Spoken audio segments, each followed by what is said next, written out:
Topic natin, paano pabanguhin ang inyong buhok? Nagtataka ba kayo? Bakit parang medyo mabaho yata yung amoy ng ulo natin?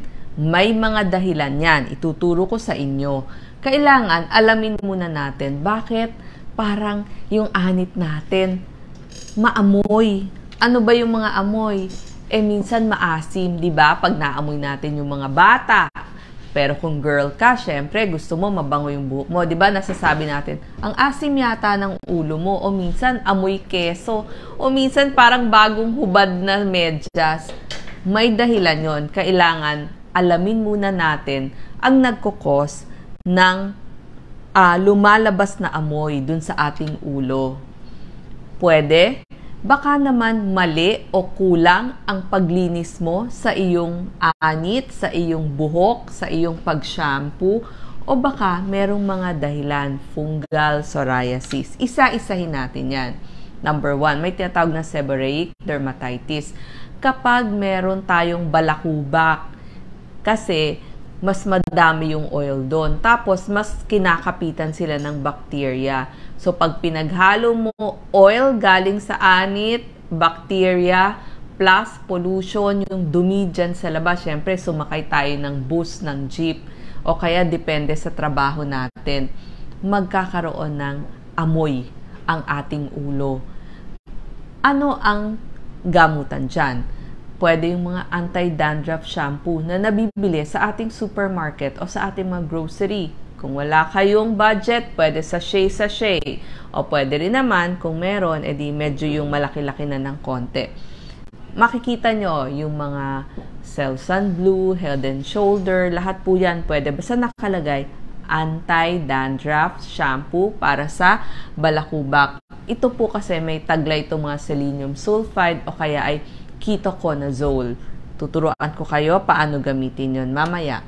Number 2, baka meron kayong psoriasis. O ito ay isang problema natin sa ating balat.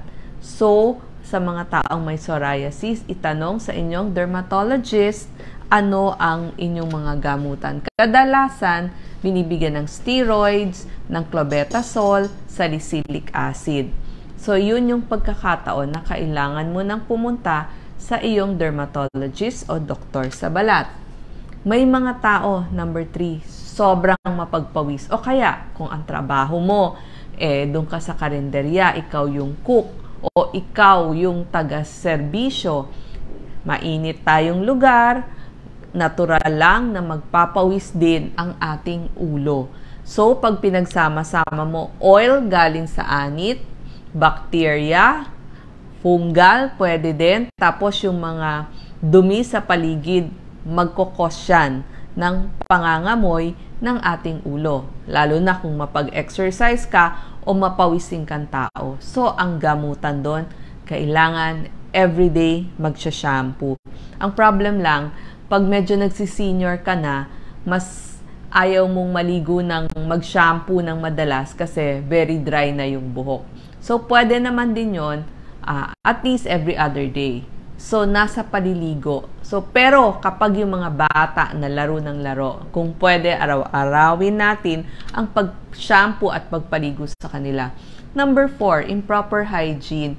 Yun na nga, kulang din sa pag-shampoo kasi mapawisin, pollution, tapos build up pa ng mga hair product. Siyempre, kung lalaki, may pamada, may hair gel, tapos pag babae naman, may mga anti-freeze. So, yan nagbi-build up. So, kailangan wina-wash mabuti ang ating buhok. Number 5, pag sinabing microbiome imbalance, kasi pwede pong tubuan ng fungal ang ating ulo o kaya bacteria kasi lagi yan nandyan sa ating balat. So, pag dumami yon plus oil, ang mangyayari, mangangamoy ang ating buhok. Number 6, yung mga tao na mahilig sa mga karne at hindi gaano kumakain ng prutas at gulay. Kasi alam nyo ba, kailangan natin yung prutas at gulay kasi diyan nakukuha yung mga vitamin C at saka yung mga kailangan natin para magpalit ng cells yung ating balat. So, pinakamaganda para gumanda ang kutis nyo. Kasama na yung inyong anit, kasama na yung inyong buhok, yung mga biotin. kumain tayo ng maraming prutas at gulay. Yung mga hair products nating ginagamit, baka naman hindi natin nababanlawan mabuti kapag nagsashampoo tayo. So, may build up na. Pwede rin mag-cause ng pangangamoy. So, ang sinasabi natin, tayong mga Asian people, dahil mainit dito sa ating bansa, maganda everyday nagsashampoo kung bata-bata pa kayo at hindi naman very dry yung inyong hair. Tapos, pwede, kung ordinary shampoo ginagamit nyo, pwede kayong maggamit ng anti-dandruff shampoo kahit once a week kung medyo nangangati dun sa inyong anit. Paano ba ang tamang pagsashampoo? Tuturuan ko kayo. Basain mabuti yung buhok. Kailangan basang-basa. Tapos, maglalagay tayo ng shampoo dun sa ating palad. Para mas maikalat nyo dun sa buhok nyo, lagyan nyo ng konting tubig. Kasi, pag medyo mas malabnaw na, mas mabilis ikalat sa buong ulo natin. Banlawan mabuti. Yung iba, 2-in-1 na shampoo conditioner. So, isahan na lahat. Pero, may mga tao, different yung shampoo, different yung conditioner. So, pagkabanlaw nyo dun sa unang shampoo, pwede next yung conditioner. Yung conditioner, hindi naman kailangan talagang sa anit. Pwede dun na sa strands ng hair natin. Tapos, banlaw ulit mabuti at tutuyuin mabuti. Marahan lang ho ang pag-shampoo sa anit. Huwag hong gagamitan ng kuko at huwag sobrang lakas kasi malalagas ang inyong buhok. Pag tinutuyo ang buhok, marahan din lang, pat dry lang na ganun. Kasi mabilis makalagas ng buhok yon. Siyempre gusto natin laging makapal ang ating buhok. Eto pa, yung iba nating tip. Kailangan, pag ang trabaho mo ay pawisin ka, everyday ka na mag-shampoo. Pag humaamoy, halimbawa may mga tao naman, lalo na pag menopause na, nagiging dry na yung buhok nila. So, kung hindi everyday ang pag-shampoo nyo, ito po yung na-discover ko sa mga beauty store, halimbawa po Watson's, Mercury, merong tinatawag na dry shampoo. So, ilalagay nyo lang dun sa, kahit malayo, dun sa inyong hair, i-spray nyo ganon, o kaya pwede rin dun sa inyong dulo nung ating palad. Tapos, saka ilalagay dun sa buong anit natin at sa buong hair para hindi masyadong maasim o maamoy yung ating anit.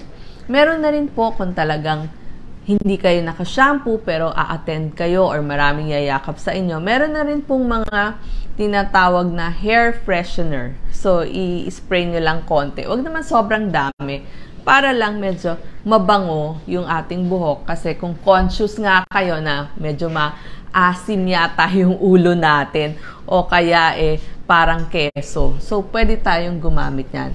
Lahat ng mga clips natin, hair headband kung pwede, ilagay din, banlawan, lagyan ng sabon, tas banlawan ulit. Ganon din yung mga brush at saka suklay na ginagamit natin. Kasi kung paulit-ulit, di naman natin nililinis, di kakapit ulit yung amoy. Tapos, eto nga, nauso na itong mga dry shampoo. Kung talagang hindi maka-shampoo everyday. So, sana bumango na ang ating buhok para paglapit sa atin ng mga tao, wow, ang bango. Salamat po.